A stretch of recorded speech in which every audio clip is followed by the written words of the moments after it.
Mapagpalang araw sa inyo Manay at maging sa mga taga-suporta sa YouTube channel mo.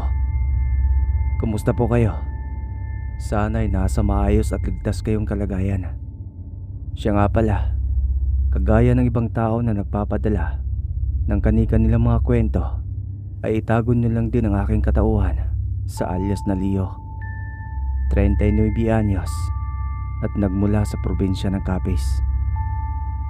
Ang istoryang ibabahagi ko sa inyo ngayon ay isa sa mga kwentong naibahagi sa amin ng aking lolo, na ayon pa sa kanya ay naikwento lang din daw iyon sa kanya. Manoy, ayon po kay lolo, may isang maliit na baryo daw na matatagpuan sa kanlurang bahagi ng probinsya sa Kabisayaan. Mahirap lang daw ang nasabing baryo at hindi yun gaanong pinagtutuunan ng pansin ng mga nasa gobyerno. Sa sobrang kahirapan daw ng lugar na yon, ay wala silang supply ng kuryente at tubig. Biyernes daw iyon ng hapon. Makulimlim ang kalangitan ng hapong yon at nagbabadyang bumuhos ang napakalakas na ulan. Parehong nasa labas ng kanilang bahay sina Lucio at ang tatay niyang si Mang Dinis. Abala ang dalawa sa pagsisibak ng kahoy na kanilang panggatong. Ang mag-ama na lamang ang tanging magkasama sa buhay. 6 na taong gulang pa lamang noon si Lucio nang madiagnose ang nanay niya sa sakit na kanser, at naging dahilan iyon ng pagpanaw niya. Sa edad na 21 anyos ay maraming mga pagsubok na ang napagdaanan ng binata. Kung sa pisikal na anyo naman ang pag-uusapan, ay may paglalaban din ang binatang si Lucio. At may pagkamoreno din siya.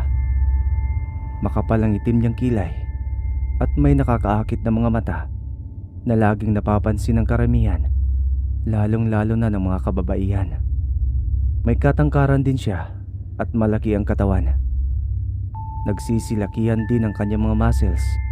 Ano pat sa tuwing may libre silang oras ng kanyang ama, ay napapagawi sila sa burol upang mag-ensayo sa pagkikipaglaban, upang sa ganoon ay magawa nilang maipagtanggol ang kanilang mga sarili at maging ang ibang tao. Nang mapansin ni Mang Dinis ang makulimlim na kalangitan, ay agad niyang inakay ang binatang anak papasok sa loob ng maliit nilang kubo. Maya-maya pa ay dumadagundong ang malakas na kulog at kidlat, at kasabay noon ang pagbuhos ng napakalakas na ulan. Sa sobrang lakas ng pagbuhos ng ulan ay mabilis na binaha ang labas ng kanilang bahay. Dali-dali namang sinara ng mag-ama ang nakabukas na bintana.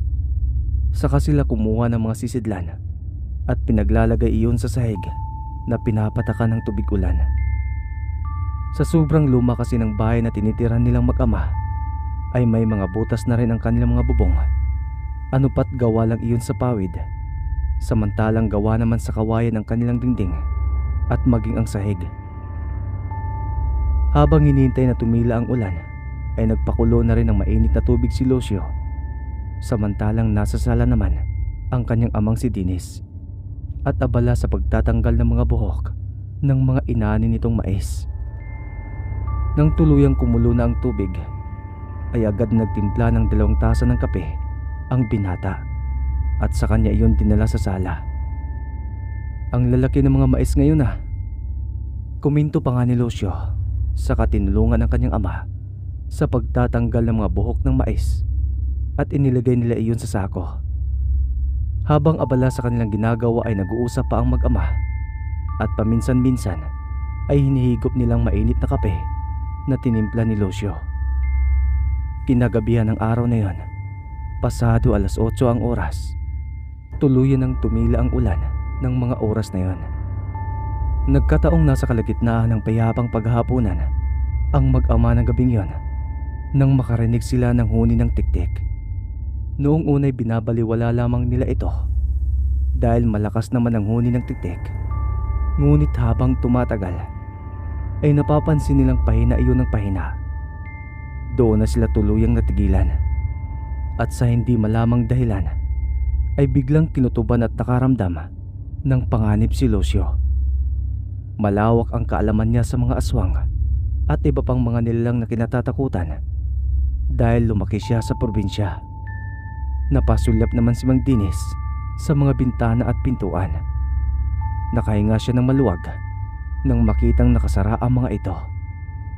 Napatingin pa nga siya kay Lucio na ng mga sandaling yon ay nakikiramdam din sa paligid na tila nararamdaman din ito na may ibang nilalang na nakaabang sa labas ng bahay.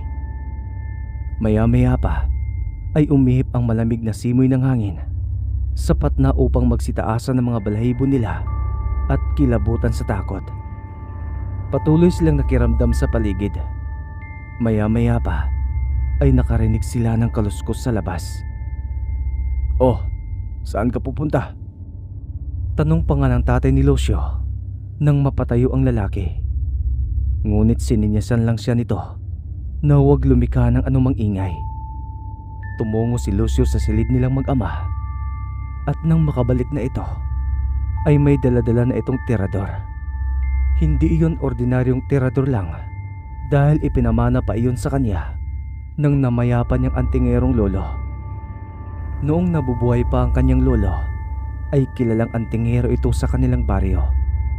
Maliban sa pakikipaglaban ay mahusay din ang namayapang matanda sa panggagamot. Ang sandatang gamit ng matanda dati ay ang tirador na binabasbasan pa ng isang matandang ermitanyo. At bago pa mamatay ang matanda ay iniwan at ipinamana niya ang kanyang tirador kay Lucio. Ang kakayahan ng namayapang matanda ay namana ni Lucio. Kung tutuusin ay halos kilala rin si Lucio sa kanilang baryo bilang tirador ng mga aswang at manggagamot. Kahit nasa edad na 21 anyos ay maraming mga sakit ang kanyang nalunasan. Maraming tao na rin ang natulungan nito at maraming mga aswang na rin ang kanyang nakasagupaan. Nang mga sandaling yon ay nanatiling nakaupo si Mang Dinis sa harapan ng hapagkainan. Patuloy pa rin niyang naririnig ang kaluskos na nagmumula sa labas, na sinasamahan pa ng munting pag-ugong na animoy nagmula sa isang mabangis na hayop. At nang makabalik na si Lucio ay dala-dala na nito ang tirador at mga balang gagamitin niya. Maging ang mga balang ginagamit niya ay hindi iyon ordinaryo, dahil lahat ng yon ay naorasyonan pa nila para mas magiging mabisa. Napatayo na rin si Mang Dinis nang makita niya ang kanyang anak. Agad siyang tumungo sa kusina at kinuha ang kanyang itak. At nang makabalik ay nagsinyasan pa sila ni Lucio at maingat na tumungo sa pintuan. Parehong nakaabang si Lucio at maging ang kanyang tatay sa harapan ng pintuan. Parehong nakikiramdam sa kanilang paligid ang mag-ama. Hanggang sa mga sandaling yon ay patuloy pa rin ang pagkaluskos ng nilalang sa labas ng kanilang bahay. At nakarinig din sila ng huni ng inahing manok na tila mangingitlog. Nagkatinginan pa ang mag-ama nang biglang may kumalampag sa kanilang bubungan. Sa sobrang lakas ng pagkalampag sa bubong ay bahagya pang yumanig ang bahay nila na gawa lang din sa kawayan. Malutong na napamura ang tatay ni Lucio at hindi na nito napigilang sumigaw sa pag-alalang baka mabutas ang bubong nila na gawa lang sa pawid. Ilang sandali pa ay biglang binalot ng nakakabinging katahimikan ang buong paligid. Malalim na napabuntong hininga si Lucio at sa pagkaakalang nakaalis na ang aswang ay kaagad niyang binuksan ang nakasarang pintuan. Ngunit gano'n na lang ang kanyang pagkagulat nang bumungad sa kanyang nakakatakot na mukha ng isang aswang. Mahaba ang kulot at itim nitong buhok na ang ilang hibla pa nito ay nakaharang sa namumutlan niyang mukha na nababahira ng dugo. Nanilisik ang namumula nitong mga mata. Matulis at mahaba ang mga ngipin na maaaring ihalin tulad sa ngipin ng lagari. Sa sobrang pagkabigla ay napaatras pa si Lucio at muntika ng matumba. Mabuti na lang at nagawa siyang alalayan ng kanyang ama na nasa kanyang likuran. Hindi pa man tuluyang nakakaalis si Lucio mula sa kanyang kinatatayuan ay mabilis siyang inatake ng aswang.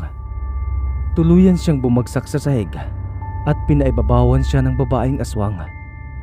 Hindi na rin nagsayang pa ng oras ang tatay ni Lucio at inatake din niya ang aswang. Marahas at malakas nitong hinila ang buhok ng babaeng aswang, kaya napalingon sa kanya ang aswang at nanlaban din.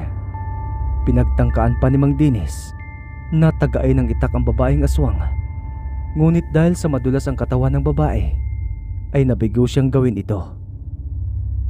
Kinuha ni Lucio ang pagkakataong iyon at mabilis nang sinipa ang babaeng aswang sa ibabang pribadong bahagi ng katawan nito. Hindi pa nakontento si Lucio dahil malakas na kinagat din niya ang babaeng aswang sa braso nito, kaya tuluyan itong nakaalis mula sa pagkakaibabaw sa kanya. Galit na napasigaw pa si Lucio nang tuluyan siyang makatayo. Napalayo din sila ng kanyang ama sa babaeng aswang. Mahigpit na napahawak si Lucio sa hawakan ng kanyang tirador. Muling lumikha ng kakaibang ingay ang babaeng aswang, kaya agad na nagsihanda ang mag-ama. Ilang sandali pa ay muli na namang umatake ang babaeng aswang. Ngunit sa pagkakataong iyon ay nagawa ng maiwasan ng mag-ama ang bawat pag-atake ng aswang. At sa bawat pagtama ng talim ng itak sa balat ng aswang ay dumudulas lang ito dahil sa sobrang dulas ng balat ng babaeng aswang. Agad na hinanda ni Lucio ang kanyang tirador at sunod-sunod niyang pinatamaan ang aswang. At sa tuwing natatamaan ang katawan nito ay napapaungol ito sa sobrang hapdi at sakit na nararamdaman. Sunod-sunod na pag-atake ang ginawa ng mag-ama at tagumpay na rin nilang nasugatan at nagalusan ang babaeng aswang. Hanggang sa hindi nagtagal ay napabagsak nila ito. Ngunit sa kasamang palad ay nagawa silang matakasan ng babaeng aswang. Sa isang iglap lang ay naging isa iyong malaki at itim na ibon, at nang lumutang sa hangin ay agad na lumipad palabas ng bintana. Hindi na ito nagawa pang habulin ng mag-ama dahil mabilis itong nakalayo. Narinig pa nila ang huni ng tiktik, ngunit sa pagkakataong iyon ay palakas na ng palakas. Hudyat na tuluyan ng nakakalayo ang babaeng aswang. Kinabukasan ng araw na yon, 4:00 pa lang ng umaga, ay nagising na si Lucio at maagang naganda ng kanilang almusal. Sinabuang gulay ang niluto niyang ulam ng araw na yon, na ang mga sariwang gulay na ginamit niya ay pinamintas pa niya sa kanilang bakuran. Nagkataong katatapos lang niyang ihain ang mainit-init na kanin at gulay na ulam sa kanilang hapagkainan nang magising naman ang kanyang ama, kaya sabay na silang kumain. Nang matapos sila sa kanilang agahan ay saka nagpaalam si Lucio sa kanyang ama na tutungo siya sa bayan upang makipagkita sa kanyang mga kaibigan. May mga araw din kasi na minsan nilalaan ng binata ang kanyang oras sa kanyang mga kaibigan. Agad din naman siyang pinayagan ng kanyang ama, ngunit pinaalalahanan pa siya ng kanyang ama na mag-iingat daw sa daan at huwag masyadong magpagabi sa daan. Hinatid pa nga ng kanyang ama si Lucio sa labas ng kanilang bahay. Mag-isang tinahak ng binatang lalaki ang masukal na magubat na daan palabas sa kagubatan. At nang makarating siya sa kabahayan ay may mga nakakasalubong pa siyang mga tao na halos karamihan sa kanila ay napapangiti sa tuwing nakikita ang binata. Nang araw ding iyon, kagaya ng nakagawian, ay isang kahilahilakbot na balita ang nagpagising sa mga taga-baryo. 2 bangkay ng mga kalalakihan ang natagpuan sa liblib ng kanilang baryo, at kagaya ng ibang mga biktima ay kalunos-lunos ang sinapit ng mga ito. Nakahandusay ang malamig nilang mga bangkay sa lupa at naliligo sila sa sarili nilang mga dugo. Wakwak ang tiyan ng 2 bangkay na lalaki at nawawala ang kanilang mga laman loob. Ilan pa sa mga laman loob nila ay nagkalat sa lupa. Nilalangaw na rin ang mga ito at nangangamoy na. Marami ang nagulat at natakot nang mabalitaan nila iyon. Ang mga pangyayaring iyon ay naging mainit na usap-usapan sa kanilang baryo. Mas lalo din nilang hinigpitan ng seguridad sa kanilang baryo at humingi na rin sila ng tulong mula sa mga opisyalis sa ibang baryo. Naghanap din sila ng magagaling na albularyo, ngunit hindi pa rin nila magawa-gawang mahuli ang salarin. Agad din namang gumawa ng hakbang ang binatang tirador ng mga aswang na si Lucio at maging ang ama niyang si Dennis. At nang makarating si Lucio sa bayan, ay agad siyang nakipagkita sa kanyang mga kaibigan.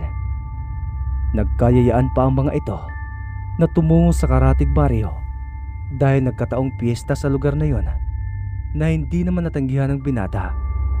Kaya dali-dali silang umalis dahil nasa isip nila na baka pagdating nila doon ay wala na silang makain. Naglalakad lang sila dahil wala namang sasakyan na bumabiyahe doon. At habang naglalakad ay panay pa ang kwentuhan at tawanan nila. Maliit lang ang daanan papasok sa baryong yon. Matarik pa, malikabok at malagubat. Pasado 10:00 nang makarating sila sa baryong yon at nagkataong katatapos lang ng misa ng araw na yon. Ngunit nagkaroon pa ng binyag para sa mga bagong silang na sanggol. Maraming mga banderitas ang nakasabit at hindi halintulad sa baryong pinagmulan ni Lucio ay may supply ng kuryente at transportasyon ang baryong napuntahan nila. Ang magkakaibigan ay patuloy lang sila sa paghahanap ng kanilang makakainan hanggang sa makarating sila sa isang bahay na maraming handa. Kaya pumasok sila roon at nakikain na rin. Kumain ng magkakaibigan hanggang makaramdam sila ng kabusugan. Pagkatapos nilang kumain ay nagpapahinga lang sila saglit bago umalis. At habang naglalakad sila ay nakita nila ang isang grupo ng mga magagandang dilag.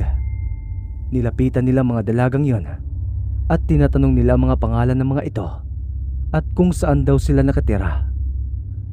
Nagkaroon ng magandang usapan sa gitna ng magagandang dilag at sa mga binata. Dahil nga sa magandang usapan nila ay hindi nila namamalayan na unti-unti nang dumidilim ang paligid. Nang namalayan nila ito ay may isang dilag na nagiya sa magkakaibigan na sa bahay lang nila maghapunan na hindi naman nila natanggihan. Para pagdating ng 8:00 ng gabi ay magdidisko na lang sila. Agad namang pumayag ang magkakaibigan. Umalis sila at nagtungo sa bahay ng isang dilag para doon sila maghapunan.